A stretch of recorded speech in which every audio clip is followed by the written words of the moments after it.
theater production or stagecrafts. They design and build everything that you'll see within the show. So they do the sets, the costumes, hair and makeup, the props. They do all the lighting and the sound. We have students who direct. They're stage managers. They do the promotions. They draw the posters. We have students from our classes who are out there running our lobby and selling our concessions and stuff. So it's really an amazing opportunity that these students really get to kind of run a theater company throughout the year. So it's an awesome little program we got going here. I'm going to jump into here the boring stuff. If at any point in the evening you need to use the restroom, the restrooms are located right outside the door here. The ladies' restrooms are directly outside the door. There's a single stall restroom that anybody is welcome to use right up the hallway. We have also opened up the restrooms down in the commons. If you watch the teenagers sprint down there ahead of all of you, you will see what I mean by that. It's a door directly behind me outside in the hallway. So if the line gets a little long, that one's the secret spot. There's a few more opportunities down there for people. If at any point there's an emergency, the state of California would like me to tell you to find a green exit sign and go outside. That won't happen. We'll be great, but now I've done my job. Also, please refrain from any flash photography. Some of the things we learn about in theater is actually the original design that we have done for this is considered intellectual property. So it can be a violation if you take pictures and post it. That being said, as the artist, if you wait to the end of the show, I'm going to give you an opportunity to take a bunch of pictures. Just please don't do it during the show, it gets a little distracting. In general, just turn your phones off. It's much easier. You can text and, Snapchat and tell everybody how amazing the show is and what they're missing at intermission and at the end. But during the show, what happens is this is all really dark out here. And then you turn on your phone thinking you're being sneaky because you really want to suddenly realize what the answer to Wordle was. Your face lights up. It's like when you're a kid and you try to freak everyone out by putting a flashlight there. And then what happens is Joe Campbell sees that and gets really uncomfortable. It's like, oh God, there's, a ghost out there. And then she freaks out. And then she comes running off stage and says, Connor, faces are lighting up. It's freaking me out. Then we have a whole thing, we talk her down and go, it's okay. It's just, Wordle. Come on, it was a tough word today if anybody did it. All right, there we go. What else do I want to talk about? Oh, I really can't read half of this. Oh, I know what it is. This is something we wanted to do from the first night. So we're finally getting to it night 3. Takes even the teacher time to figure things out. Shakespeare, it can be a little tough. Even in Shakespeare's time, people could watch the shows and not really know what was going on a lot of it. Shakespeare was one of the first playwrights who was actually successful writing plays and putting on performances. For years and years, the arts and performing weren't really considered a solid career, but in that Elizabethan age, suddenly it became acceptable and you could actually make money. And so Shakespeare used to crank these plays out to put on these performances so they could, get people excited and to show up and he could make money. He also recognized that he would have people with very little money and people who had a lot of money. And he had to make the shows equally interesting to both groups. So he loves his questionable humor, some of his dirtier stuff. He has a lot of wordplay in about. So for instance, there's a character in this by the name of Nick Bottom. He gets turned into a donkey. Another name for a donkey? An ass. Yeah, you're allowed to say it. It's okay. I'm giving you permission, right? A lot of wordplay, a lot of fun stuff in this. So here's what I'm going to do. Just in case you find yourself getting a little lost, I'm going to give you like a 60-second understanding of what's going to kind of happen during some of the show. So here's what happens. We start off. Theseus, who we know from Greek mythology. What is he famous for? Anybody know? He killed the Minotaur. So Theseus also conquered the Amazons. The leader of the Amazons, ooh, I thought she'd have it. Hippolyta. Hippolyta, also Wonder Woman's mom. Different universe, but it's true. So Theseus and Hippolyta, on the eve of their wedding, they're granting some favors, and a man named Aegeus shows up and he says, my daughter's here and she does not want to marry the man that I want her to marry.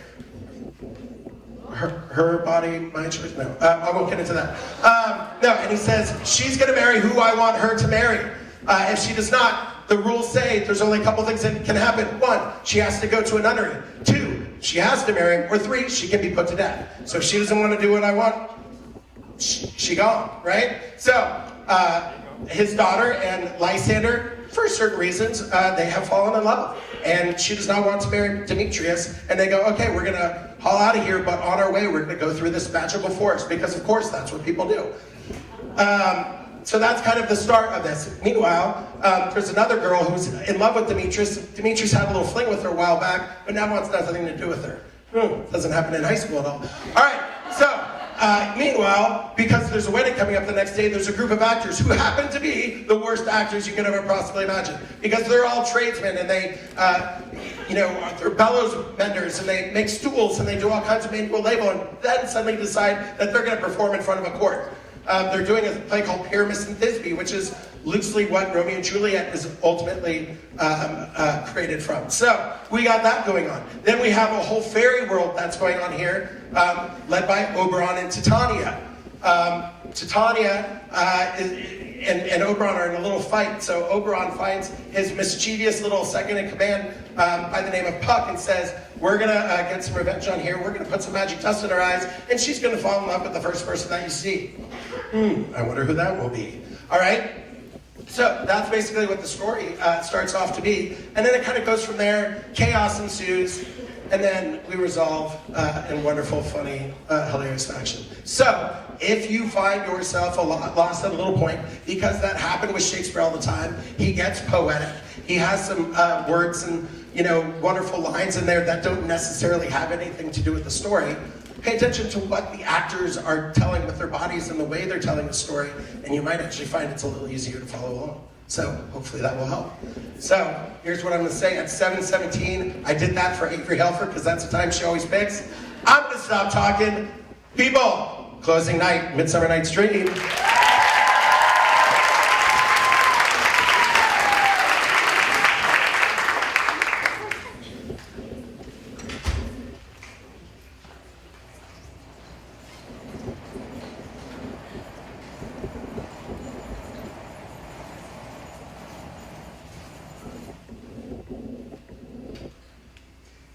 Now, Hippolyta, our nuptial hour draws on its face, for a happy day spring in another moon.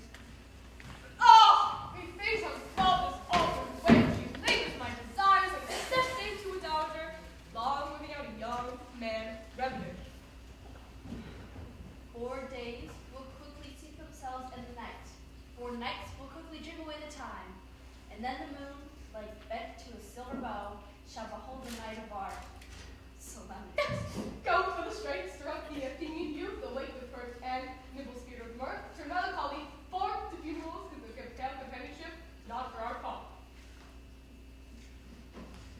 Hippolyta, I move thee with my sword and one I love doing thee injuries, but I will wed thee in another key. Pomp, triumph, with reveling.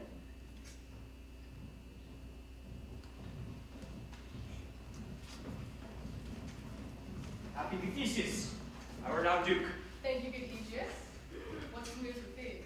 Full of vexation come I with complaint against my child, my daughter, Hermia. Stand forth, Demetrius, my noble lord. This man hath my consent to marry her. Stand forth, Lysander, and my gracious Duke. This woman hath bewitched the bosom of my child.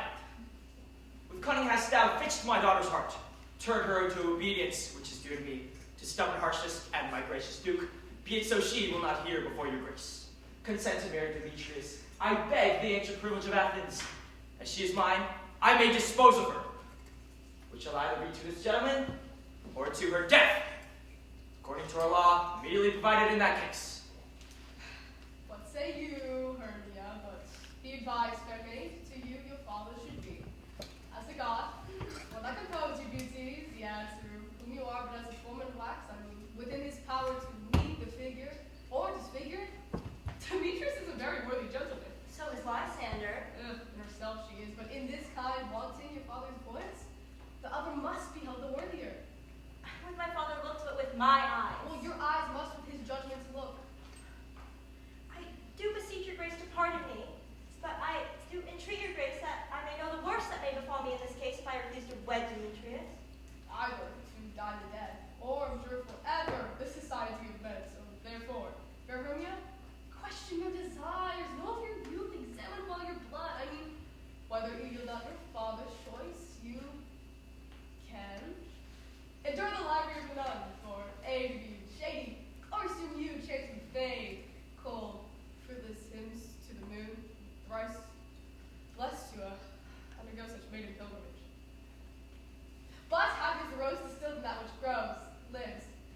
and dies in single blessedness.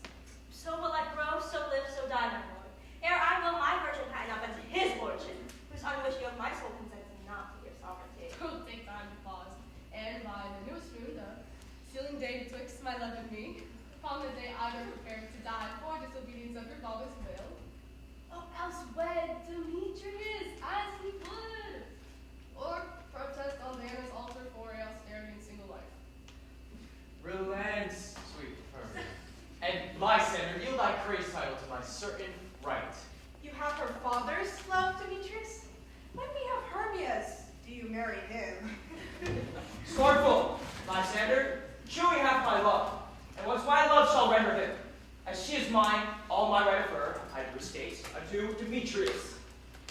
I am, my lord, as well derived as he, as well possessed. My fortunes are every way as fairly ranked, if not with vantage, as Demetrius's. And, which is more than all these boasts can be, I am beloved of beauteous Hermia. Why should I not then prosecute my right? Demetrius, I'll vouch it to his head.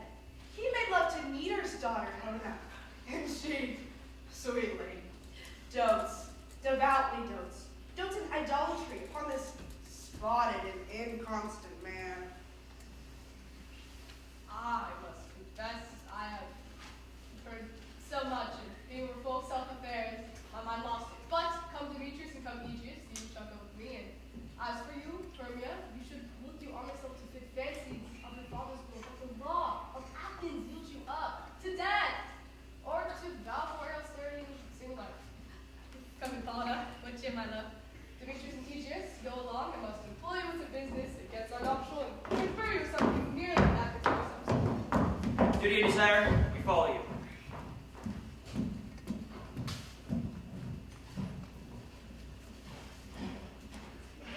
How now, my love? Why is your cheek so pale? Where chance the roses do fade so fast? Like for want of rain, which I could well beteem the tempest of my eyes. Ay me, for aught that I could ever read, could ever hear by tale or history.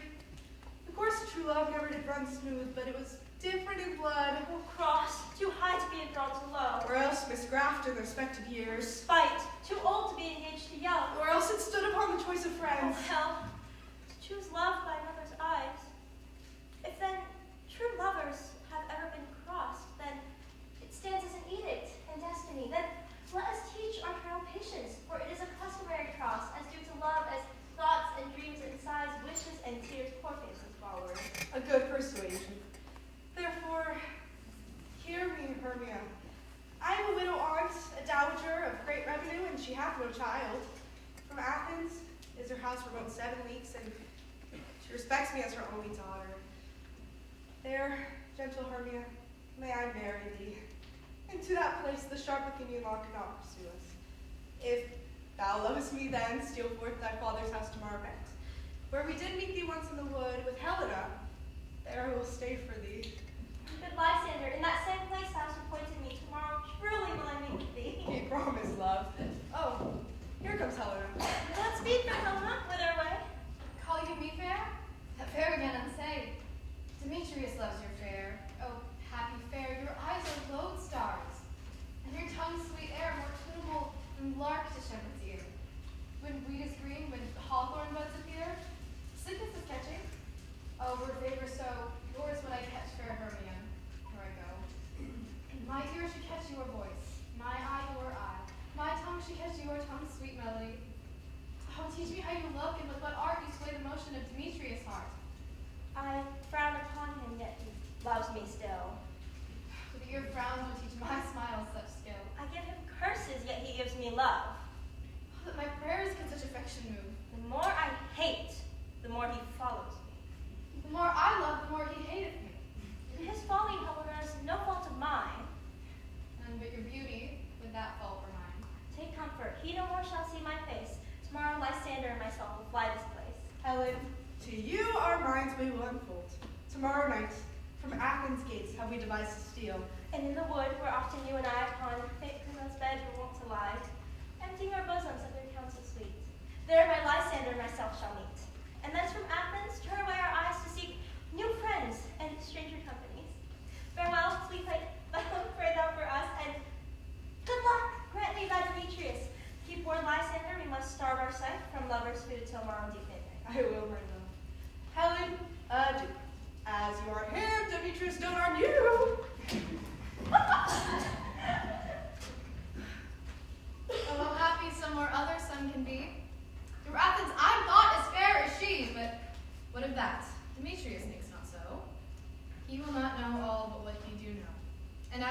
is doting on Hermia's eyes, so will I, admiring of his qualities.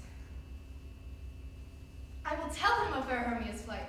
Then to the woods will he tomorrow night pursue her, and if I have thanks, it is a dear expense.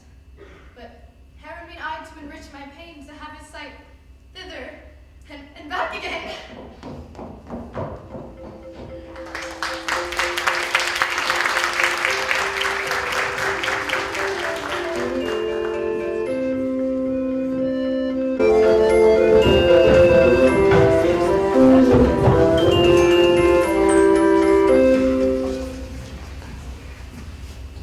There's all our company here. Your best call them generally, man by man, according to the script. Here is the scroll of every man's name who is thought fit through all Athens to play an art interlude before the Duke and the Duchess on their wedding day at night. First, good Quince, say what the play treats on, then read the names of the actors, and so grow to a Mary, our play is the most lamentable comedy and most cruel death of Pyramus and Thisbe. A very good piece of work, I assure you, Aunt Mary. Now, good Quince, call forth your actors by the scroll. Masters, spread yourselves.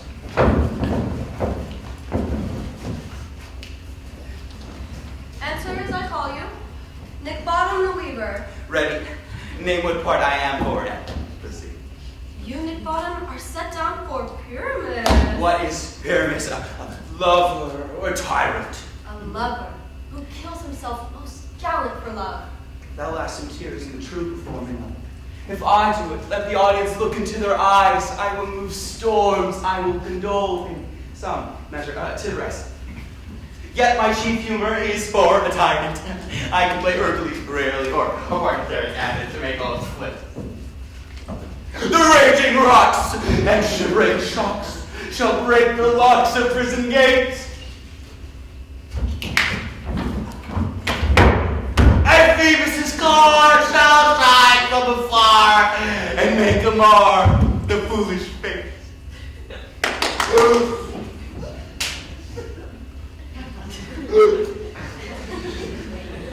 This was lofty.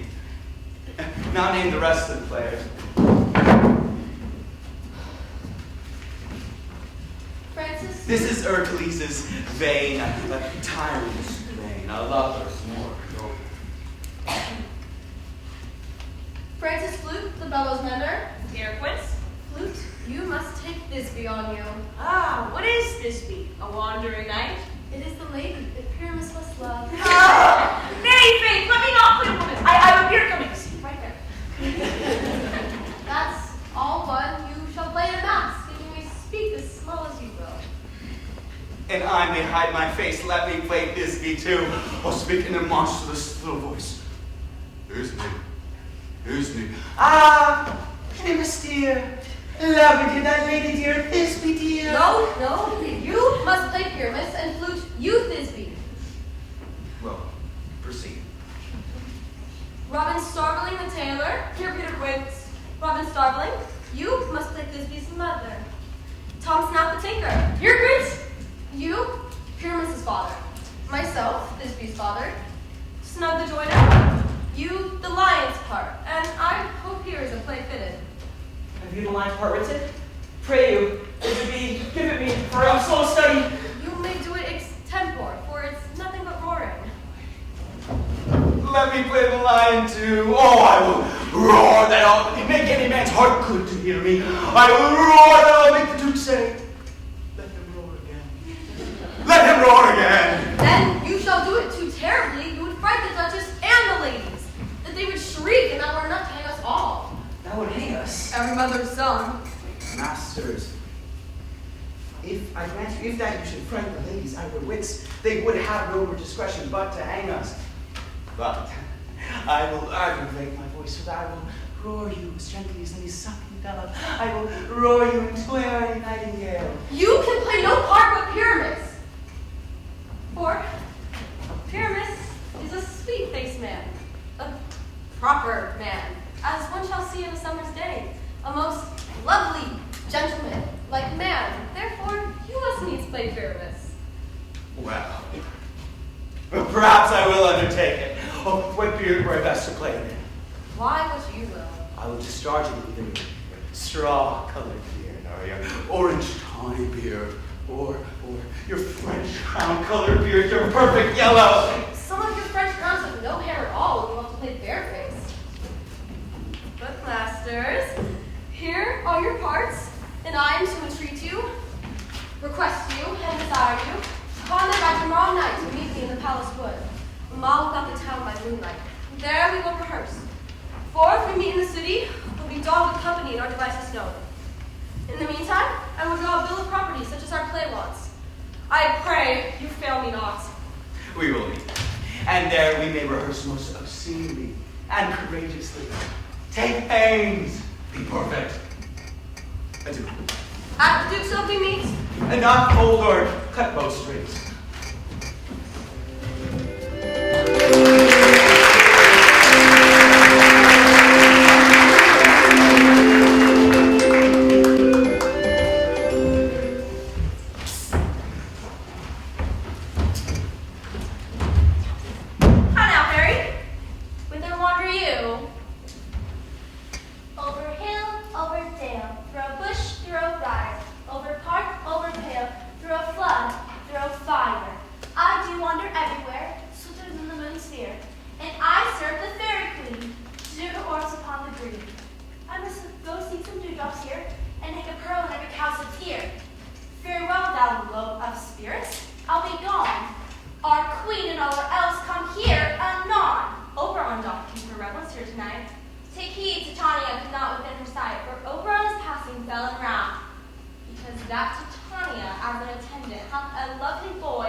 She being mortal of that boy did die. For her sake do I remember boy, for her sake I will not part with him. How long is in this wood intend you stay? Perchance such Theseus' wedding day. Give me that boy and I will go with thee. Not for thy fairy kingdom. Fairies, away. We shall shine down right if I longer stay. We'll go thy way. Thou shalt not from this grove side torment thee for this injury. My gentle Puck, come hither. Thou rememberest, once I sat upon the laundry and heard a mermaid on a dolphin's back uttering such dulcet and harmonious breath that the rude sea grew civil song, and certain stars shot madly at their spheres to hear the sea make music. I remember. Yeah, market eye was bold to keep it fell.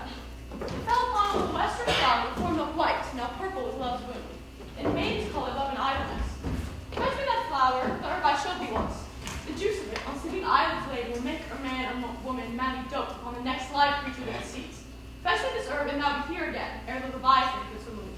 I'll put a girdle around the world in 40 minutes. Having once this juice, I watch Titania when she's asleep, and drop the liquor of it in her eyes. The next thing then she waking looks upon, be it on lion or bear or wolf or bull, on meddling monkey or on busy ape, she shall pursue it with the soul of love. And dare I take this charm from off her sight, as I can take it with another herb. I'll make her render up her page to me. Who comes here? I am this one, I will offer you the conference. I love thee not, therefore pursue me not. Where is Lysander and fair Hermia?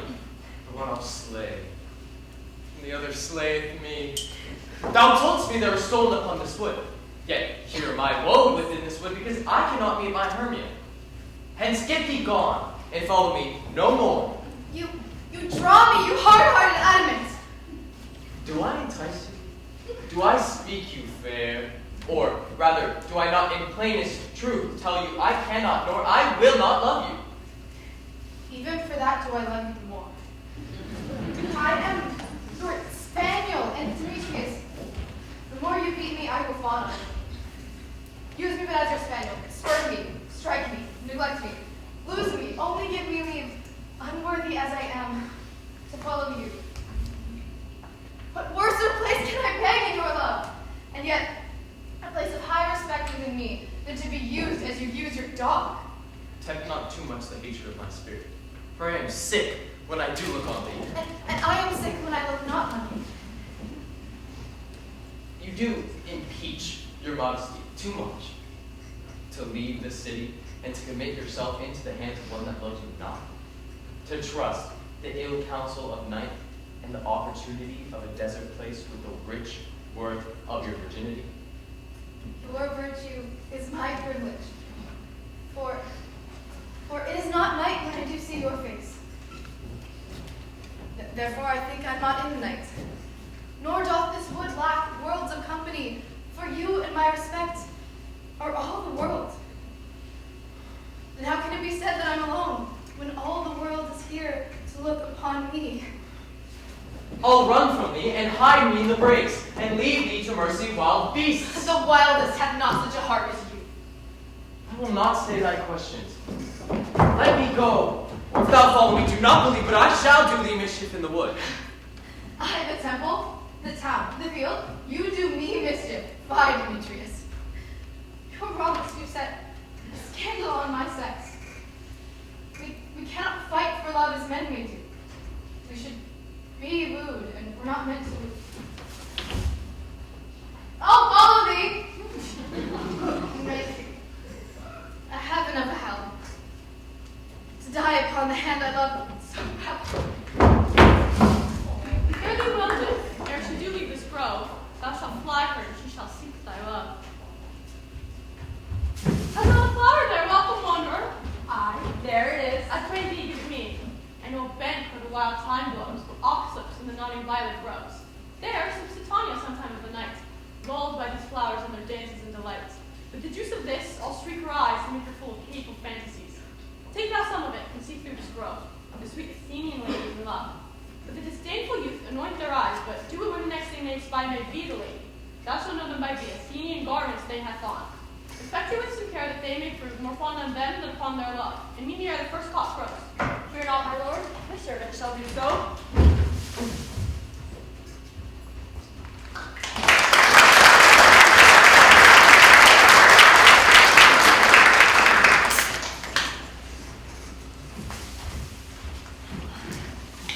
Come now, a roundel and a fairy song. Then to the third part of the minute heads. Some to cocaine from the musk rosebuds, some to war with your mice to make my skull else coats, and some keep back, the clever owl that nightly boots and wanders in our quaint spirits. Sing me now asleep, then to your offices and let me rest.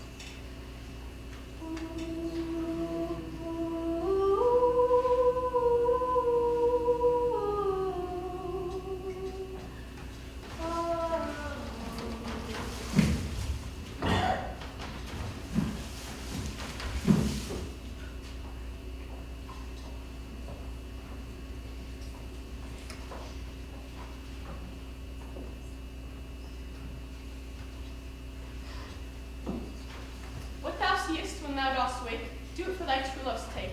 Love and languish for his sake. Yet an ounce or cat or bear, hard or boar with bristled hair. When thou wakest, it is thy dear. Wake when some vile comes near.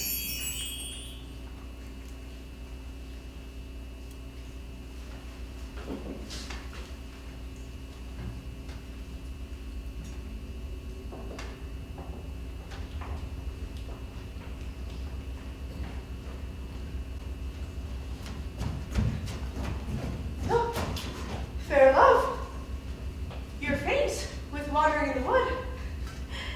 And to speak troth, I have lost our way. We'll rest us, if you think it good, and tarry for the comfort of the day. Being so, Lysander, find you a bed, for I upon this bank will rest my head. One turf shall serve as pillow for us both. One heart, one bed, two bosoms in one trough. Nay, good Lysander, for my sake, my dear, lie further off yet, do not lie so near. Amen, amen. Fair prayer say I, and end life when I end loyalty. Here is my bed. Sleep give thee always rest. With half that wish, the wish's eyes may press.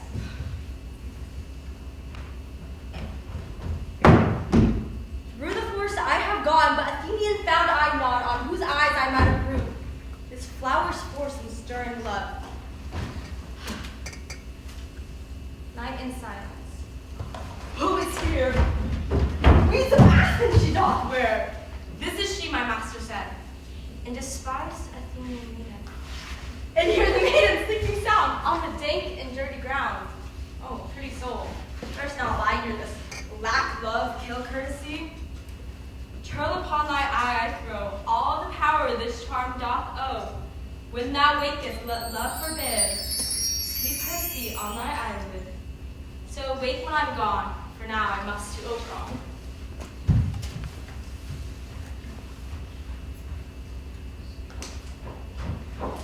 Stay! Wilt thou kill me, sweet Demetrius? I charge thee, hence do not haunt me thus.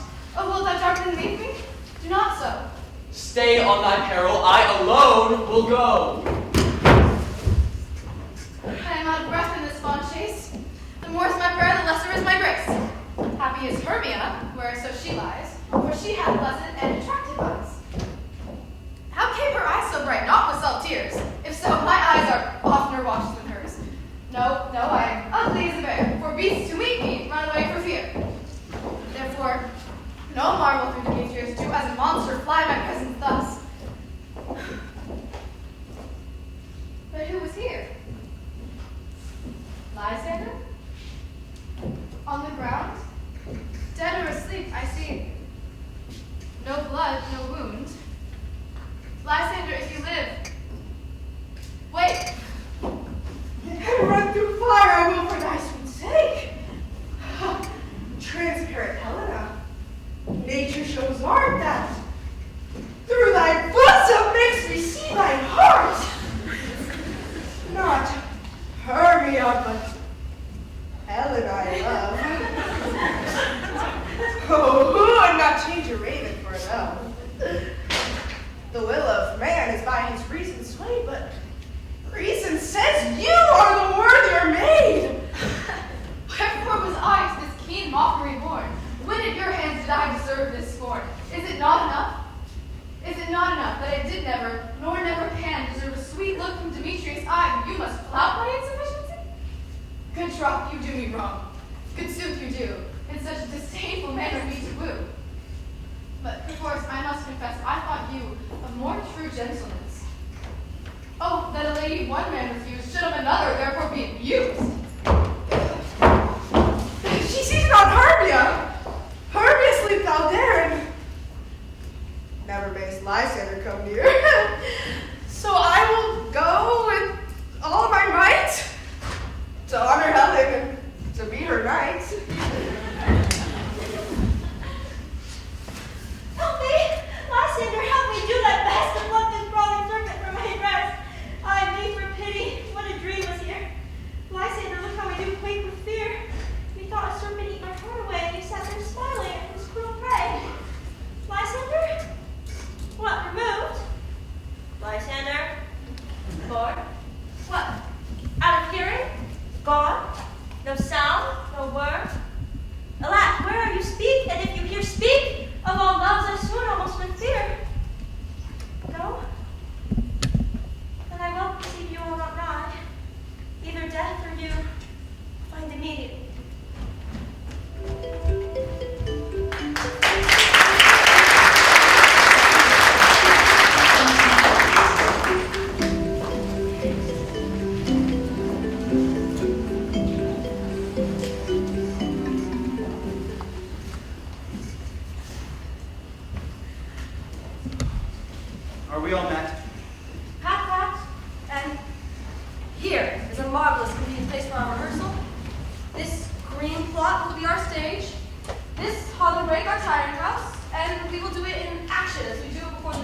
quits.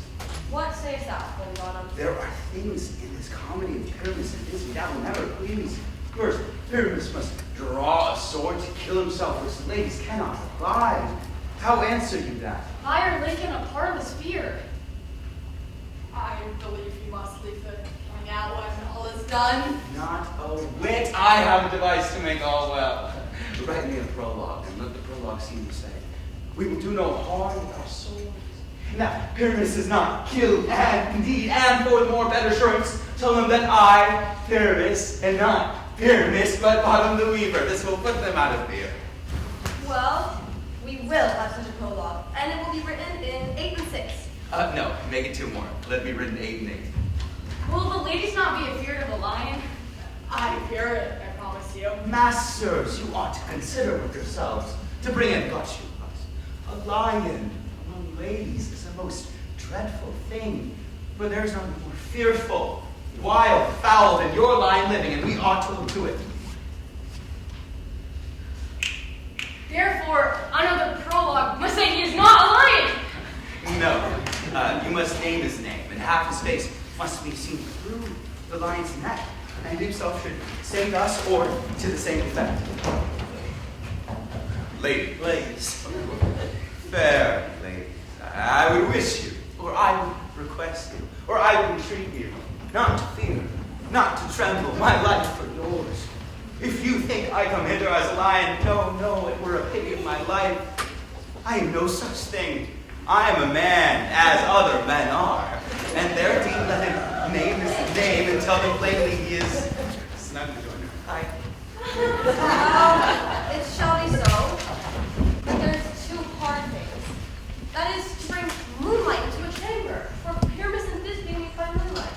Doth the moon shine when I can play our play?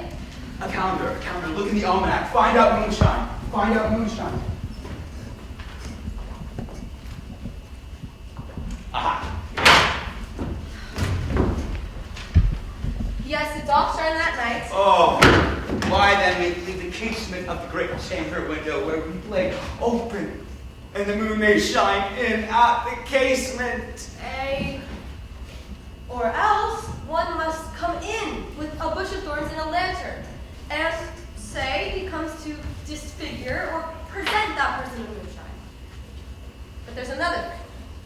We need a wall in this great chamber. For Pyramus and Thisbe, says the story, talk through the crack of the wall.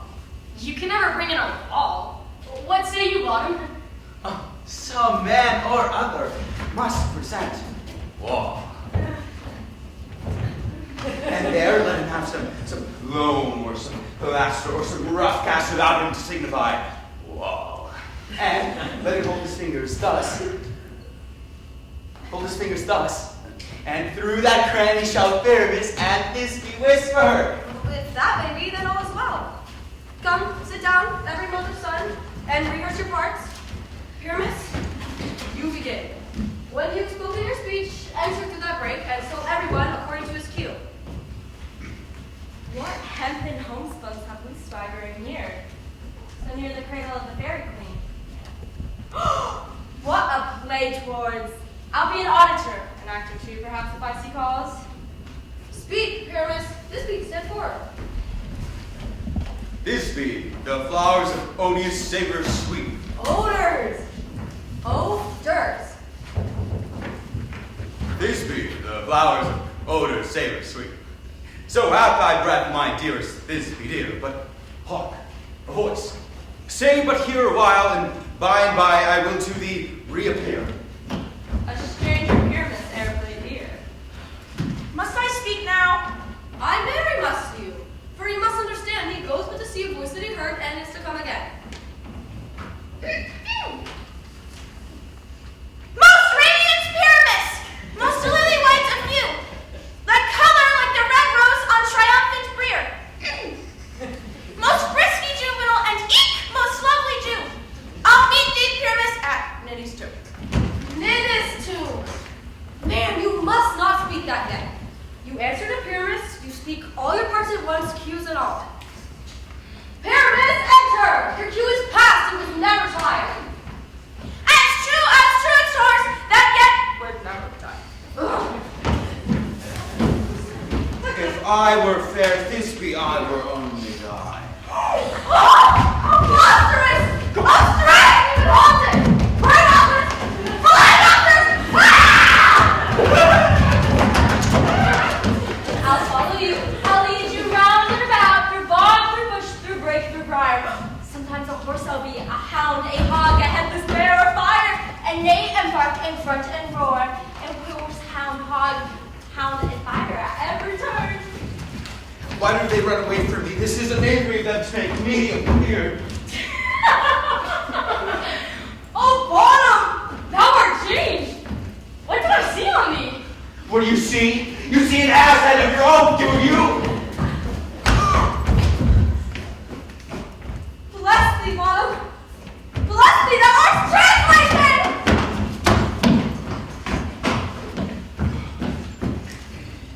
I see their knavery. This is to make an ass of me. To frighten me if they could. But do think what they will. I will not stir from this place. I will walk up and down here, and I will sing so that they shall hear, and not afraid. The ouzel cock, so black of hue, with orange tawny bill. The throstle with his note so true, the red with little quill. What angel awaits me? The finch, the sparrow, and the lark, the plain-song cuckoo gray, whose note full many a man doth mark, and dares not answer, nay! But for indeed, who would set his wing to so foolish a bird? Who would give a bird alive, though he cry, cuckoo never so?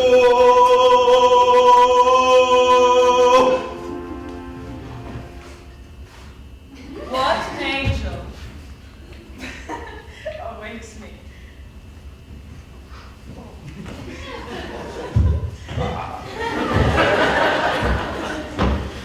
Methinks, mistress, you should have little reason for that. And yet, to say the truth, reason and love keep little company together nowadays. The more the pity. Some honest friend members will not meet them friends. Nay, nay, I can glean upon occasion. Thou art wise as thou art beautiful. Not so neither. But if I had wit enough to get out of this wood, I would have enough to serve my own turn. Out of this wood, and not desire to go. Thou shalt remain here, whether thou wilt. I am the spirit of no common race, and the summer still doth tend upon my state. And I do love thee, therefore go with me. I will give thee fairies to attend on thee, and fetch thee jewels from the deep, and sing while thou on pressed flowers dost sleep, and I will purge thy mortal grossness, that thou like an airy spirit shalt go. Oh, that peace blossom! Cobweb, moth, mustard seed, and flora. Ready, and I. And I. And I. And I. Where shall we go? Be kind and courteous to this gentleman. Talk in his walks and gamble in his eyes. Feed him with the finest apricots and dewberries, with green grapes, purple figs, and mulberries. The honey bags, steal them from the humble bees, and for nut takers crop their waxen boughs, to light the fire from the fiery glowworm's eyes, to have my love to bed to arise. You shall pluck the wings from painted butterflies, and fan the moonbeams with his sleeping eyes. Now not to him elves, do him courtesies. Hail, Wordle, hail. Hail, hail, hail. I cry your worship mercy. Oh, heartily, I beseech your worship's name. Cobweb. Oh, I desire you more good acquaintance with Mistress Cobweb. If I cut my finger, I shall make ball with thee. Oh, your name, honest gentlewoman. Peace blossom. Oh, I pray you commend me to Mistress Squash, your mother, and to Master Peascod, your father. I shall desire you more good acquaintance. Good Mistress Peascod. Oh, your name, I beseech you, sir. Mustard seed. Oh, good Master Mustard Seed, I know your patience well. That same giant-like cowardly oxy path devoured many a gentleman of your home. I promise you, your kindred had made my eyes water here now. Oh, I shall desire you more good acquaintance, good Master Mustard. my bower. The moon, methinks, looks with a watery eye, and when she weeps, weeps every little flower, lamenting some enforced chastity. Fairies, tie up my love's tongue. You shall bring him silently.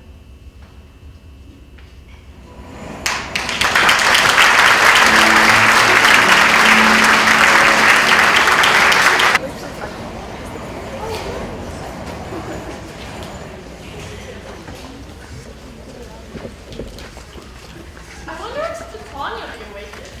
Then what it was in the clear in her eyes when she stood on its extremity. Here comes my messenger. Calm down, master. When I move about this long grove.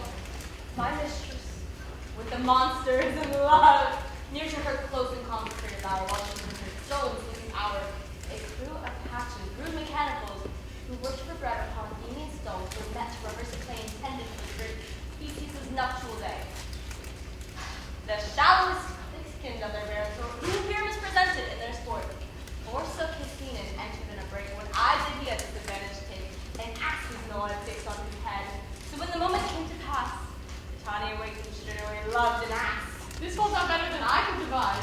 But I saw you last with the Athenian's eyes for love, as I bid thee do. I took her sleeping, that is finished too. Near to her was the Athenian woman, so that when she wakes by force, the Athenian woman must be eyed.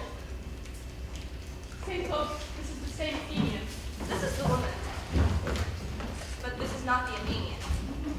Oh, why rebuke him that he loves you so? Lay breath so bitter on your bitter foe. Now I but child, but I should do thee worse, for thou, I fear, hast given me cause to curse. Thou hast slain Lysander in her sleep, finger of shoes in the blood, plunged into the teeth and kill me too. The soul was not so true unto the day as she was to me. For she had stolen away from sleeping Hermia. It cannot be, but thou hast murdered her, so should a murderer look so dead, so grim. So should the murdered look, and so should I, pierce through the heart with your stern cruelty. Yet you, the murderer, look as bright, as clear as yonder Venus in her glimmering sphere. What's this, my Lysander? Where is she? Good Demetrius, wilt thou give her me? I'd rather give her carcass to my hounds. Out, dog! Out, cur, thou treatest me past the bounds of maiden's patience. Hast thou slain her, then? Henceforth be never numbered among men. You spend your passion on a misprized mood. I am not guilty of Lysander's blood, nor is she dead for aught that I can tell. Pray me, tell me then that she is well. And if I could, what should I get there for? Foolish never to see me more. And from my hidden presence, part thyself, see me no more whether she is dead or no. There's no following her in this fierce vein. Here therefore for a while I will remain. Sorrow's heaviness doth heavier grow, for death that bankrupt sleep doth sorrow owe, which now in some slight measure I will pay, if for his tender here I make some stay. What hast thou done? Thou hast mistaken twice, and laid the love you sought from true love's sight. A thy prison must perforce ensue. A true love turned and a false turn true. Then fate overrules. What man holding trough, a million jails, confounding the oath to oath? About the wood go swifter than wind, and Helena of Athens wilt thou find. All fate's sick she is in pale cheer, sighs of love that cost the French year. By some illusion see thou bring from here, I'll charm his eye against you to appear. I go. I go. Look how fast I go. Swifter than an arrow from Tartar's bow.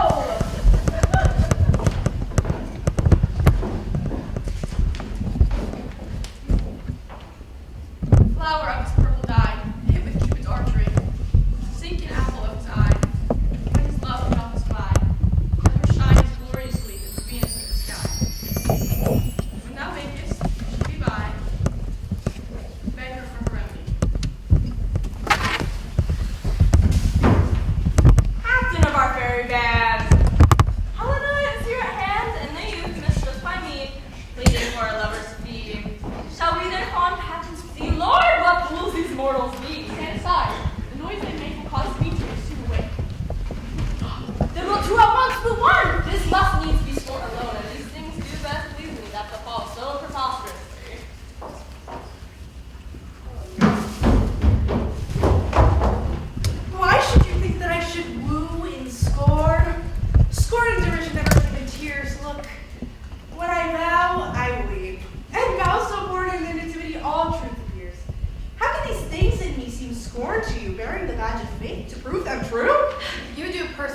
cunning more and more.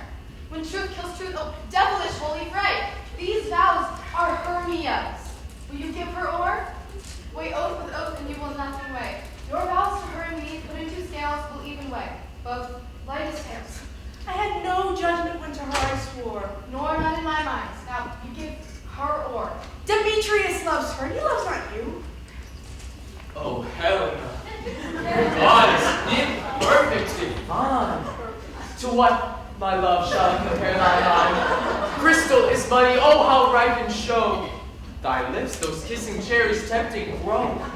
That pure white hide, congealed tar snow, fanned with the eastern wind turns to a crow.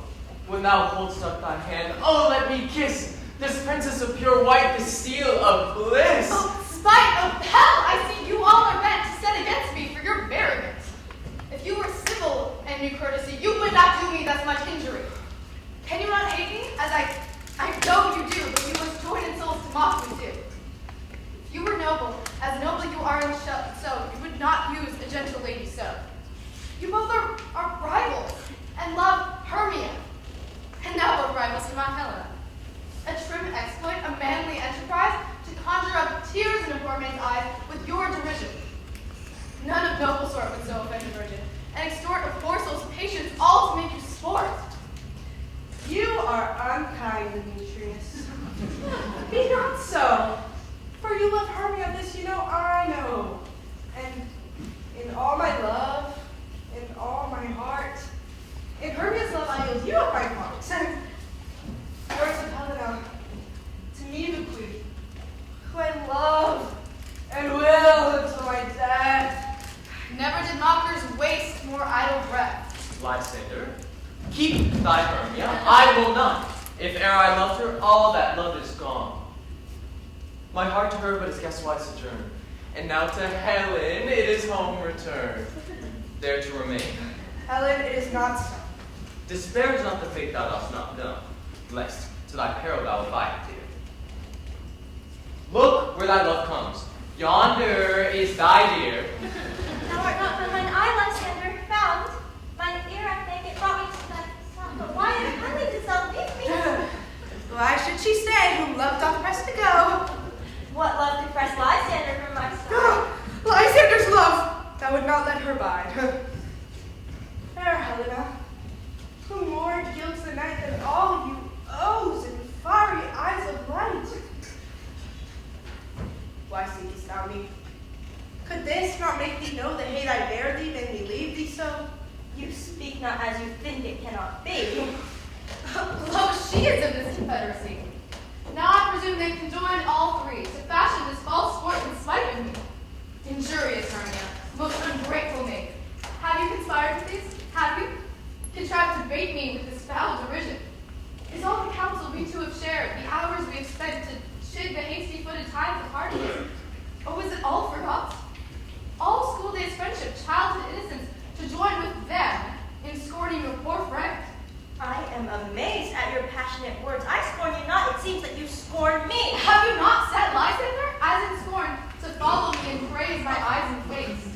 And had your other love, Demetrius, who even but now would spurn me with his foot, to call me goddess, nymph, divine, rare, precious, celestial. I understand not what you mean by this.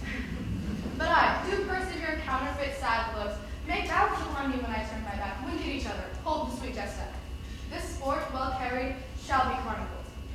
Had you any pity, grace, or manners, you would not make me such an argument. But fare ye well, it's partly my own fault, which death or absence shall soon bring. Stay, gentle Helena. Hear my excuse, my love, my life, my Helena. Oh, excellent. Sweet, do not scorn her so. If she cannot entreat, I can compel. Thou canst compel no more than she entreats. Thy threats have no more strength than her weak prayers. Helen, I love thee. By my life I do. And I swear by that which I will lose for thee, to prove him false, that says I love thee not.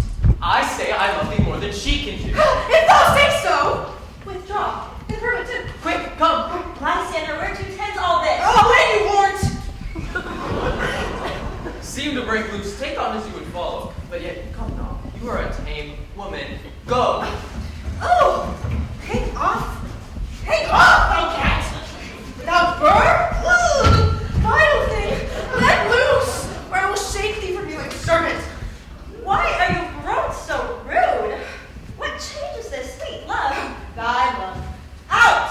Out! Out, loathed medicine, hated potion. Do you not jest? What news, my love? Are you not Lysander? Am I not Hermia? I am as fair now as I was erewhile. By night you loved me, yet since night you left me. Why, then you left me, for God's forbid, in earnest, shall I say? Aye, by my life. And never did I desire to see thee more. Therefore, be out of hope, of question, of doubt. Be certain, nothing truer, 'tis no jest that I do hate thee. And love, Helena. Oh, me. You juggler! You canker blossom, you thief of love! Why, have you come by night and stolen my love's part from her? Fine, my faith. Have you no modesty? No maiden shame, no touch of bashfulness? Oh, but will you tear impatient answers from my gentle tongue? Fine, you counterfeit, you puppet, you... Puppet? Why so? That way goes the game. Now I perceive that she hath made compare between our statures. And with her personage, her tall personage, her height, forsooth, she hath prevailed with her. And are you grown so high in her esteem because I am so dwarfish and so low? Hallow am I, thou painted maple? Hallow am I? I am not yet so low but that my nails can reach unto the...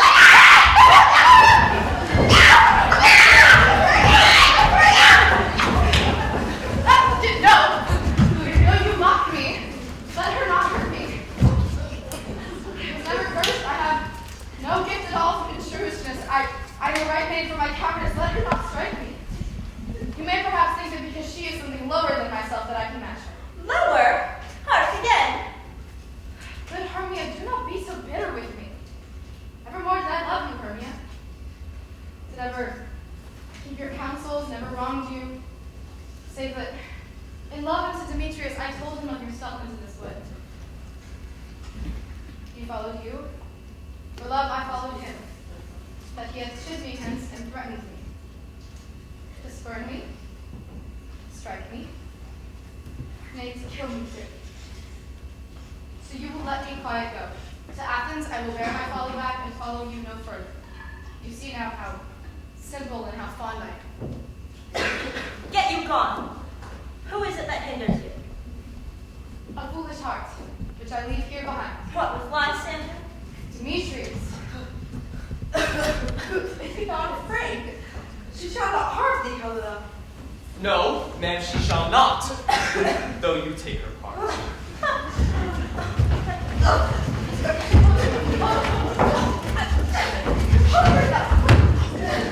When she is angry, she is keen and shrewd. She was a vixen when she went to school. I know she be but little she is fierce. Little? Nothing but low and little. Why will you suffer her to flout me thus? Didn't you guard, you dwarf? You menace? You beat, you acorn? You are too officious in her half that scorns your services. But let her alone. Speak not of Helena. Never so little show of love to her. Thou shalt abide it. Well, now she will be not, so follow, if thou darest, to try who's right. Of thine or mine is most in Helena. Follow, nay, I'll go with you. Cheek by jowl. You, mistress, all this coil is long of you, nay, go not back. I will not trust you, Apple. Nor will I longer stay in your cursed company. Your hands and mine are quicker to a fray. My legs are longer, though, to run away.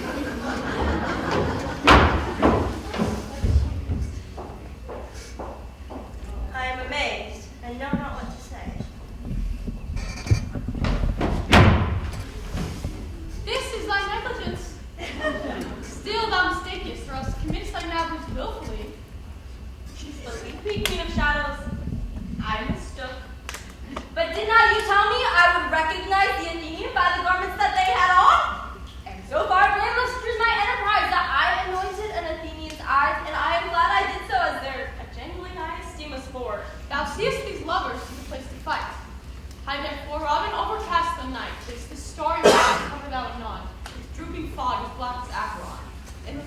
testy rivals so strenuous, as one come not within another's way, like to Lysander, sometime friend like Top, then served Demetrius with bitter wrong.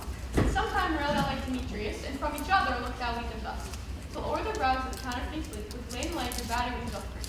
Then crush this herb into Lysander's eye, whose liquor hath such virtuous properties, to take all air from her might and make her eyeballs roll with wicked sight.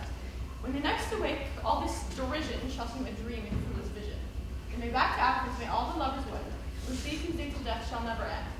Those items of fair do he employ, I'll to my queen and beg her boy, and then I will, which one I release, from monsters' view and all things shall be peace. My lady, this must be done with haste, for night's dragons cut past the clouds, and yonder shines Aurora's harbinger. But notwithstanding haste, make no delay, we may effect this business yet ere day. Up and down, up and down. I will lead them up and down, and here in a field and in town. God will lead them up and down. Here comes one now. Where art thou, proud Demetrius? Speak thou now. Here, villain! Drawn and ready, where art thou? I will be with thee straight. Follow me then to plainer ground.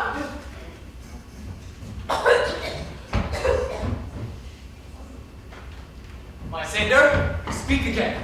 Thou coward, thou runaway, art thou fled? Speak! In some bush, where dost thou hide thy head? Thou coward! Art thou begging to the stars, telling that thou lookest for war and wilt not come? Come thou recreant, come thou child! I will slay thee with thy rod. He is defiled who draws the sword on thee. Yea, art thou there? Follow my voice. We'll try no manhood here.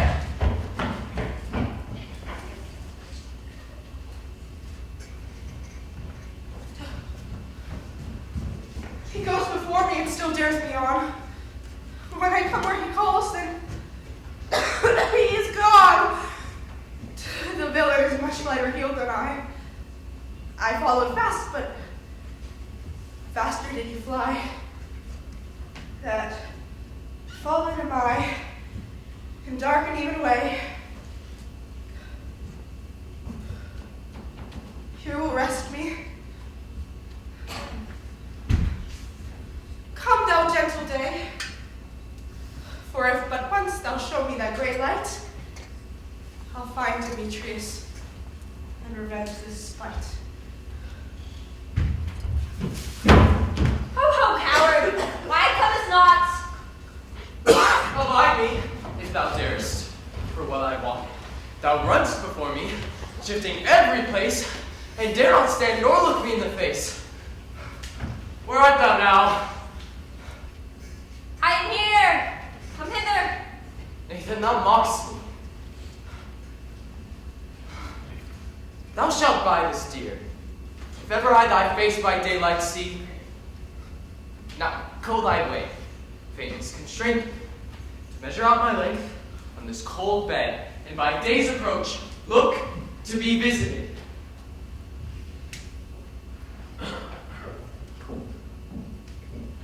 O weary night, O long and tedious night, obey thy hour, and sleep, which sometimes shuts up sorrow's eye, steal me from mine own company. Yet but three? Come one more. Two of both kinds makes it four. Here she comes. Cursed and sad. Cupid is a knavish lass. Preys on poor women and makes them quite mad. I can no further crawl, no further go. My legs can keep no pace with my desires. Here I will rest me until the break of day. Heaven shield Lysander if they meet a fray.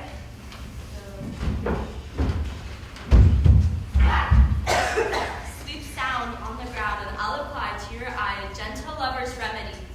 When thou wakest, thou takest true delight in thy former lady's sight. And it shall be shown when thou wakest, Jack shall have Jill. But naught shall go well. The man shall have his mare again, and all will be well.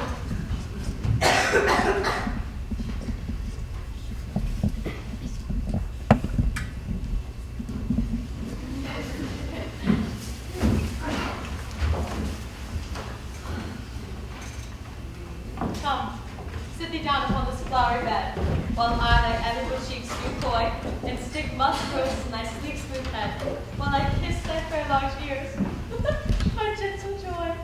Oh, where's Ma? Ready? Scratch my head, Ma. Oh, that's good. Oh, where's Madam Cobweb? Ready?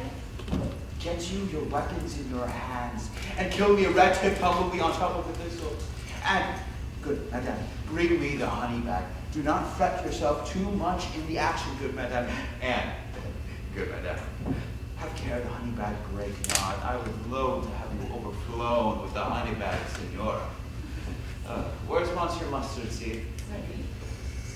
Give me your leave, Monsieur Mustard Seed. I pray you leave your courtesy, good Monsieur. Monsieur, oh, nothing good. Monsieur, but to help cavalry gob up his scratch. For methinks I must look barbarous, for I am marvelous hairy about the face, and I am such a tender ass. If my hair did but tickle me, oh, I must scratch. What will thou hear some music, my sweet love? Oh, I have a reasonable good ear for music. Let's have the tongs in the bow.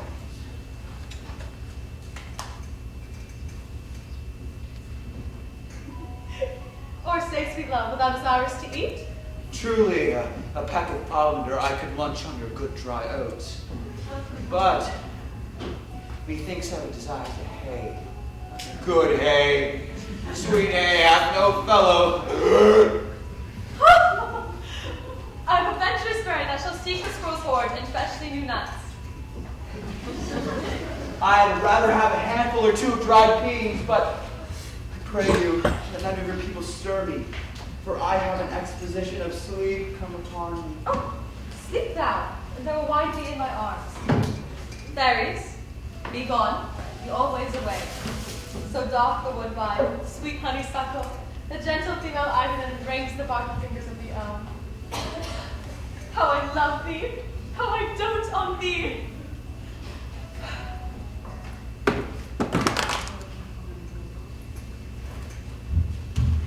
Welcome, good Robin.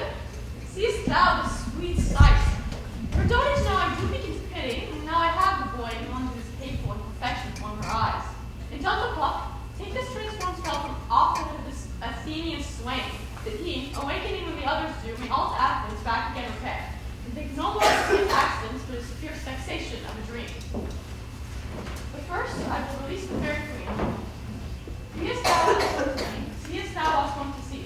Gaia's blood will have such force and blessed power. Now, Antonia, wait for my queen.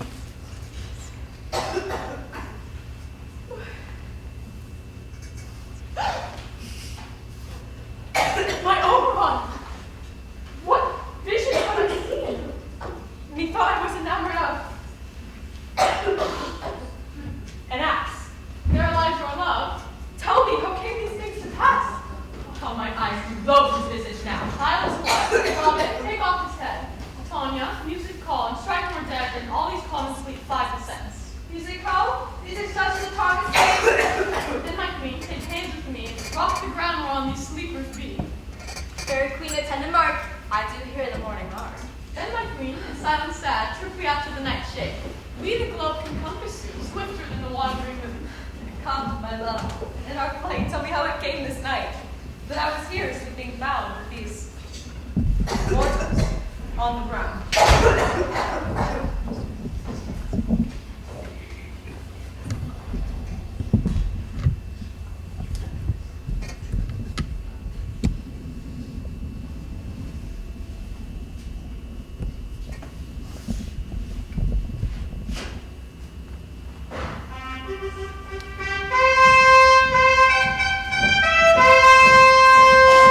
Go, one of you, find the forester, when our observation is performed, and since we have prevailed of the day, my love shall hear the music of my hounds. Go and couple the Western Valley. Dispatch, I say, find the forester. We will, fair queen, up to the mountaintop, let the music of hounds echo in conjunction. Oh, what songs like this are these? My lord, this is my daughter here asleep. And this Lysander's, this Demetrius's, this Helena, old daughter's Helena. My lord, I wonder if they're being here together. No doubt they rose up early to observe the rites of May, and hearing our intents, came here in grace of our solemnities. But speak, Aegeus, is this not the day fair Hermia should give her answer of choice? It is, my lord. Okay, let's go with the huntsman and wake up their horns. Good morrow, friends! St. Valentine is past, and are these Woodbirds but a couple now? Pardon, my lord, I fear I've caught a cold. Ugh, I pray you all stand up. I know you two are rival enemies, so how comes this gentle cock in the world? That hatred is so far from jealousy. To sleep, by hate, and fear no enemy. My lord, I shall reply basically. Half sleep, half coughing, but as yet I swear. I cannot truly say how we came here. So methinks.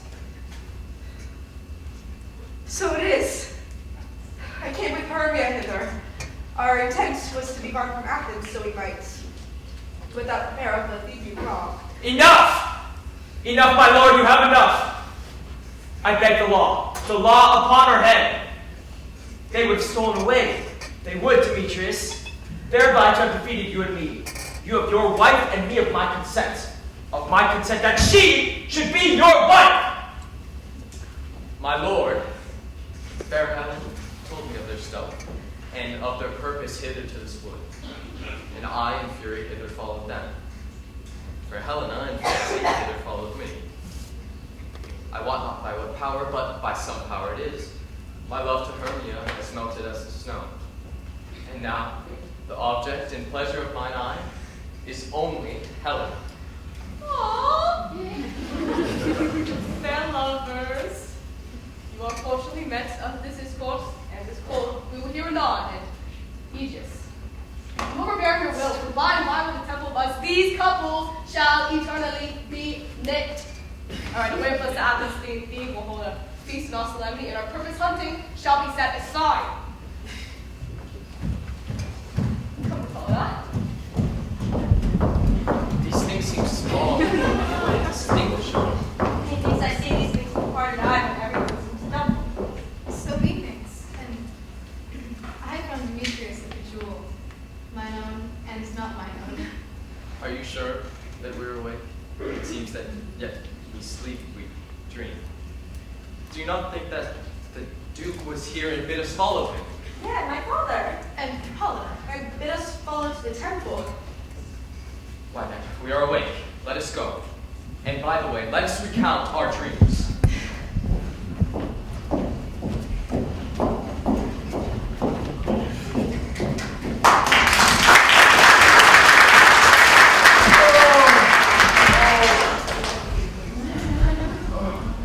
When my cue is next, call me, I will answer. When my next is most evident. Hey ho. Quince, fruit the bellows mender, snout the tinker, starveling.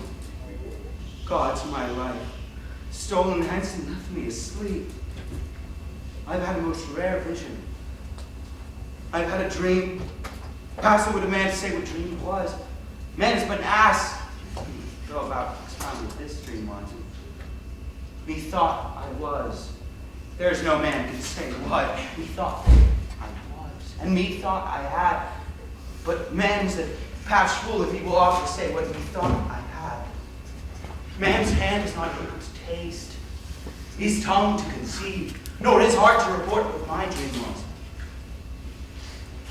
I will get Quince to write a ballad of this dream, and it shall be called Bottom's Dream, for it hath no bottom. And I will sing it at the latter end of the play before the Duke peradventure to make it the more gracious. I shall sing it at her death.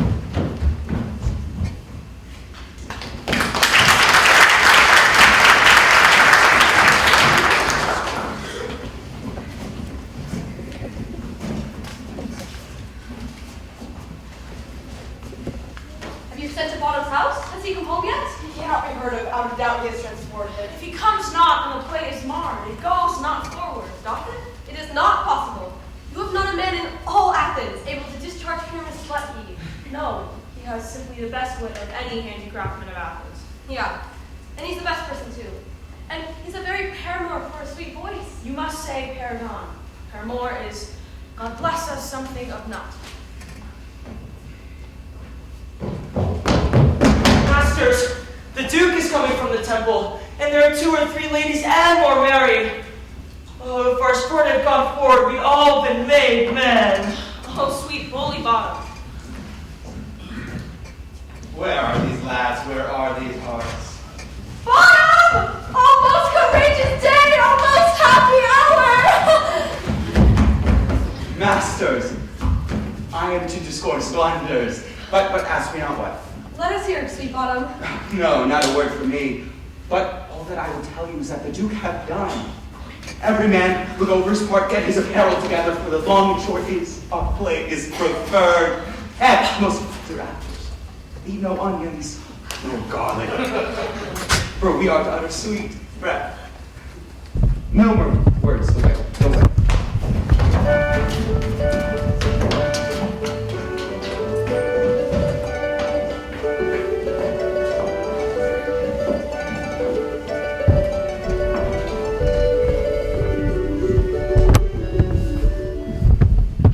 It is strange, my thesis, that these lovers speak of. Oh, more strange than true.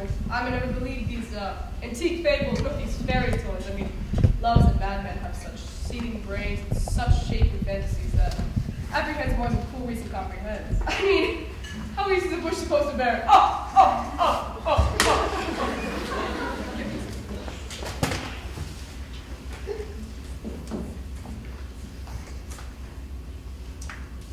Well, I hope they arrive soon because. Oh, here come the lovers, full of joy and mirth. Joy, little friends, joy and fresh days accompany your hearts.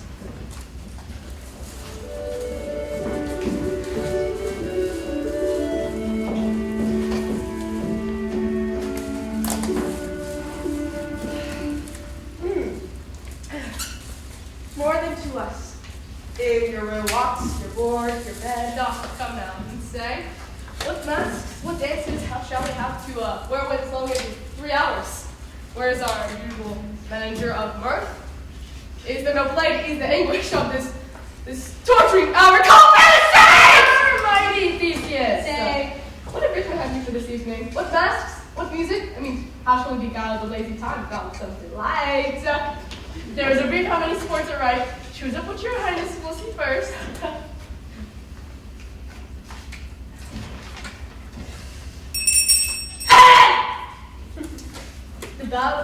The battle with the centaurs by an Athenian Enywick to the heart. The riot of the tipsy backbone.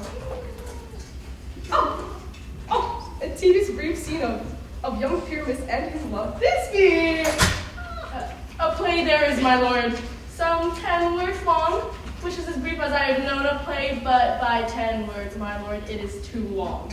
Which makes it tedious, for in all the play there is not one word apt, one player fitted. What are they that do play it?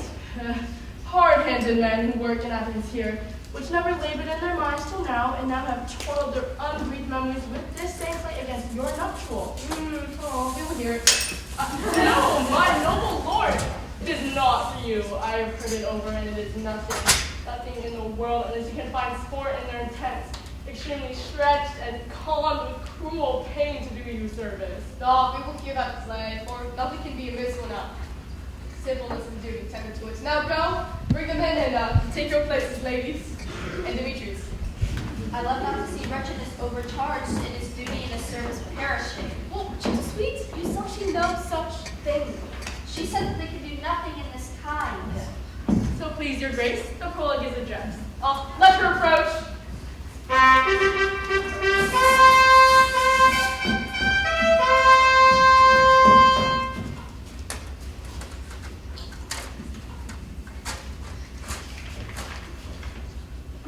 We men, it is with our goodwill that you should know, we come not fed, but with goodwill. To show our simple skill, that is the true city of our end. Consider we come in despite. We do not come as mining to content you. Our true intent is all for your delight. We are not here, that you should fear repent you. Our actors are at hand, and by their show, you will know all that you are like to know. Yeah. This girl doth not stand upon points. Indeed, she hath played her prologue like a child on a recorder.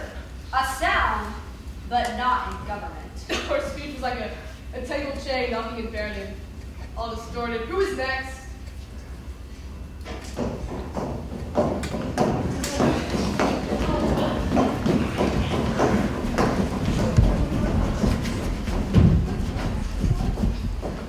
Gentles.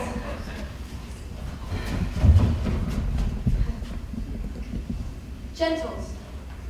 Perchance you wonder at our show, but wonder on, till truth makes all things plain. This man is Pyramus, if you would know. This beauteous Lady Thisbe is certain. This man, with lime and rough cast, doth present wall. That vile wall which did these lovers sunder. And through walls cracked, poor souls, they're content to whisper, at the which let no man wonder.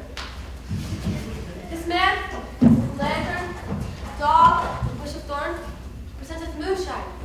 For, you will know, by moonlight did these lovers think no scorn to meet at Ninus' tomb. There to woo. Ah, this grisly beast. This grisly beast. Roar. Which lion, kite by name, and trusty Thisbe, coming first by night, did scare away, or rather did affright. And as she fled, her mantle she did fall, which lion with bloody mouth did stain. Anon comes Pyramus, sweet, youth and tall, and finds his trusty Thisbe's mantle slain, whereat, with bloody, blameful blade, he bravely froze his boiling bloody breast. You're fine. And Thisbe, crowning in a mulberry shade, his daughter drew and died. Oh! As for the rest, let lion, moonshine, wall, and lovers twain at large discourse while here they do remain.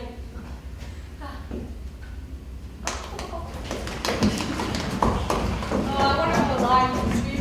No wonder, my lord, one lion may, when many asses do.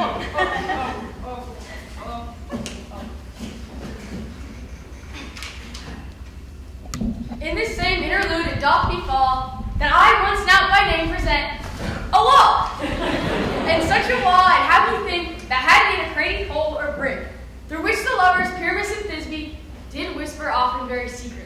This loam, this rough cast, this stone doth show, and true is it is so. And this the cranny is so right and sinister, through which the fearful lovers are to whisper. Would you desire lion here to speak better? 'Tis the wittiest partition that I've ever heard discourse on. It was broken the walls of silence. O grim to look night, O night which ever art when the day is not. O night, O night. Alack, alack, alack, I fear my Thisbe's promises forgot. And that wall, O wall, sweet, the lovely wall, which stands between her father's ground and mine. And that wall, O wall, the sweet, a lovely wall, show me that crack to blink through with mine eye. Thanks, courteous wall, show surely well for this. But what see I? No Thisbe do I see, O wicked wall, through whom I see no bliss. Cursed be thy stones for thus deceiving me. Well, methinks being sensible should curse again. No, he should not. Deceiving me is Thisbe's cue. She is to enter and I to fall in spite of the wall, and it will fall back as I told you. Yonder she comes. Oh, wall! How often hath thou heard my moans for parting my fair peer missing me? My cherry lips have often kissed thy stones, thy stones of line and hair lit up in thee. Now I see it first. Now will I to the crack of the wall. I can hear my kisses face. Shakespeare. Thou art my love, I think. Think what thou wilt, I am thy lover's grace, and like Lymander I am trusty still.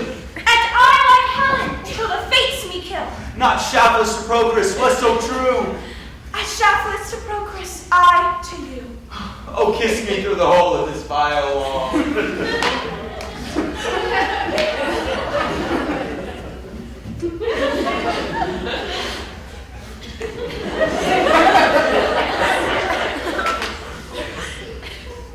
I kiss the walls, not your lips at all. Will thou meet me in this tomb straightway? Tide life, tide death, I come without delay.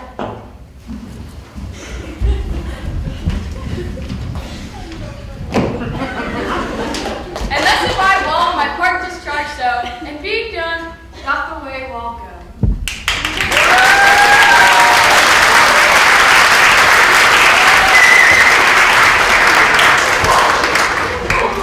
This is the silliest stuff that ever I heard.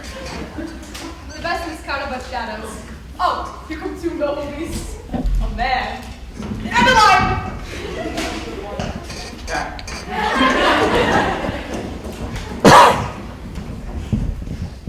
You, ladies, you, whose gentle hearts do fear, the smallest monstrous mouse that creeps on the floor, may now perchance in both quake and tremble here. When lion rough in wolf's great shawl, roar, roar,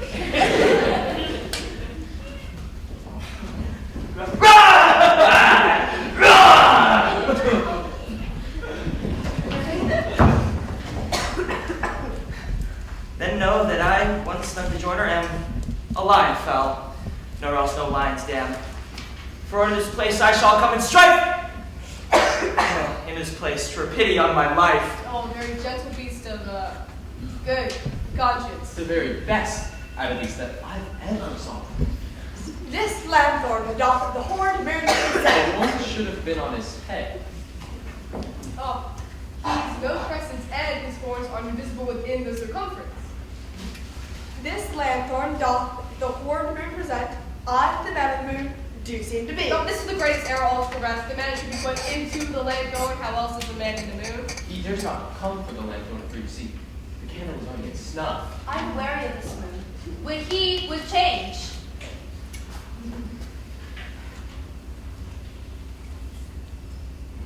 Proceed, moon. All that I have to say is this lanthorn is wherein I, the man of the moon.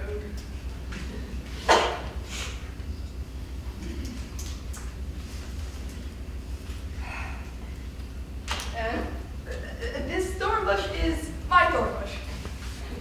And this dog is my dog. Why, all these should be in the lanthorn, for all these are in the moon. But silence, here comes Thisbe.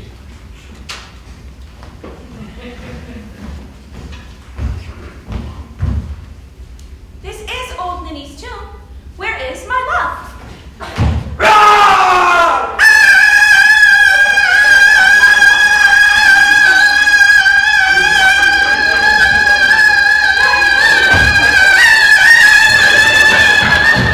Well, Lord Lion. Well shown, truly, the moon shines with a good grace. Well moused lion. Well done. And so the lion vanished. And then came Pyramus. O moon, O sweet moon, I thank thee for thy sunny beams. I thank thee, moon, for shining now so bright. For by golden, gracious, glittering gleams do I trust to take of truest Thisbe sight. But stay, O spite! But my poor knight, what dreadful told is here. Eyes, do you see? How How can it be? Oh, dainty duck, oh dear, thy mantle could but stain with blood. Approaching furies fell, oh fates. Come, cut thread and drum quail, crush, conclude, and quail. This passion and the death of a dear friend would need to make a man look that. Be sure my heart, but I pity the man. Oh, wherefore nature didst thou line spring, which line thou hath here to flower, my dear, which was the most fair stain that lived, that loved, that was good cheer. Come, tears confound, oh, out sword and wound. That path of Paris, I, that laugh at where heart doth hum.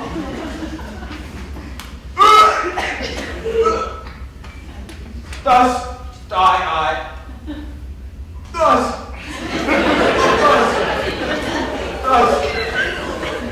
Now I'm dead. Now I am fled. My soul is in the sky. Tongue, loose thy light. Moon, take thy flight. Thus die I. Die. Die. Die. Die.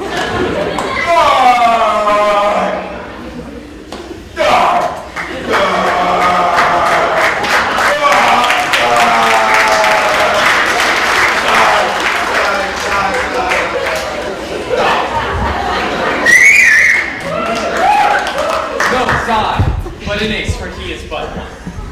How chance Moonshine is gone before this becomes back and finds her lover? Oh, she will find him by starlight.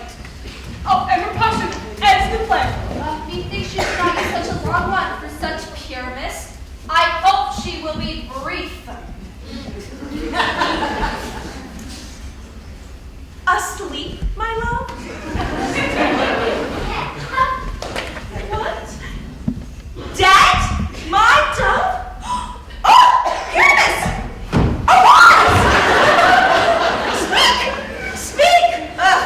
Quite dumb. Dead? Dead? A tomb? Must cover thy sweet eyes. These, my lips. This cherry nose. These yellow cowslip cheeks. Are gone. Are gone. Oh, lovers! Make moon! His eyes. Green as oaks.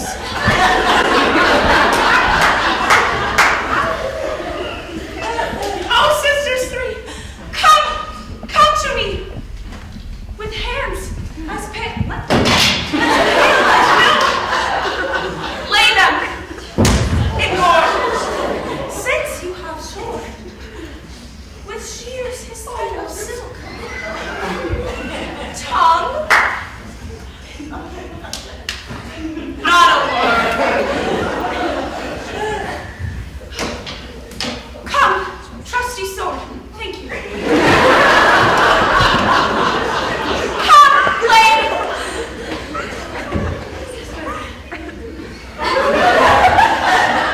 Come, blade. My breast embryo.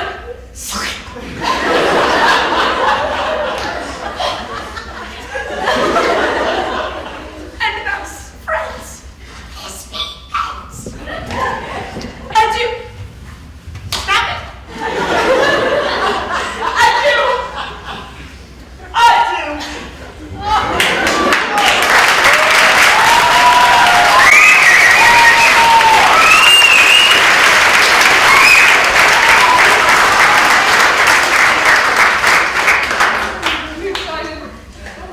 Moonshine and honor.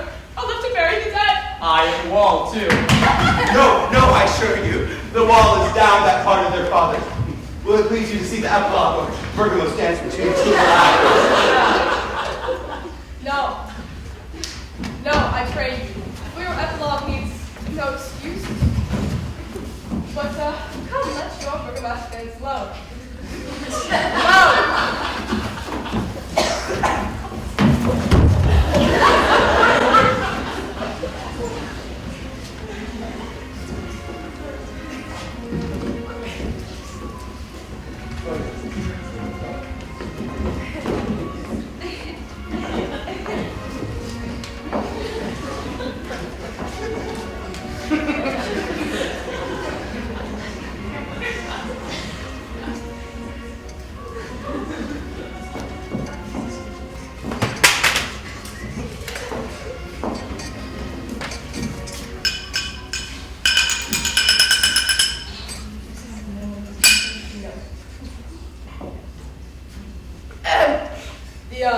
Iron tongue of midnight hath told 12, and lovers to bed, tis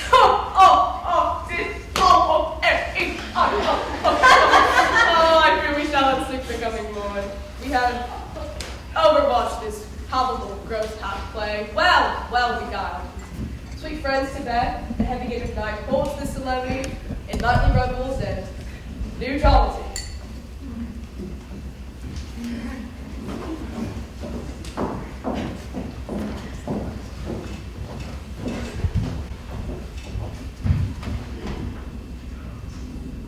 Now the hungry lion roars, and the wolf behowls the moon.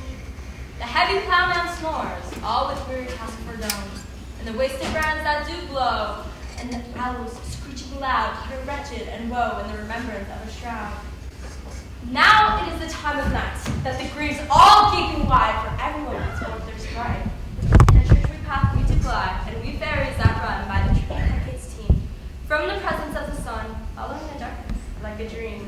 Our frolic, not a mouse, shall disturb this hallowed house. And I am sent with the broom before to sweep the dust behind the door.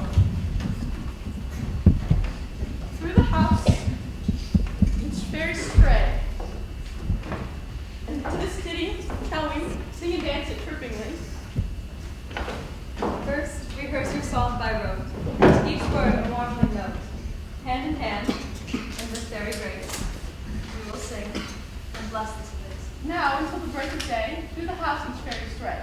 Their best bright bed will we, which by us shall blessed be. And the issues there creates ever shall be fortunate. So shall all the couples three ever true and loving be. No mole, hairless, nor scar, nor word prejudice such as ours, spies and nature shall upon their children be. Because fields do consecrate, every fair take his gate, through each sweet chamber of sweet peace. And the owner of it blessed, ever shall in safety rest. Trip away, and make no stay, meet me all by birth to death.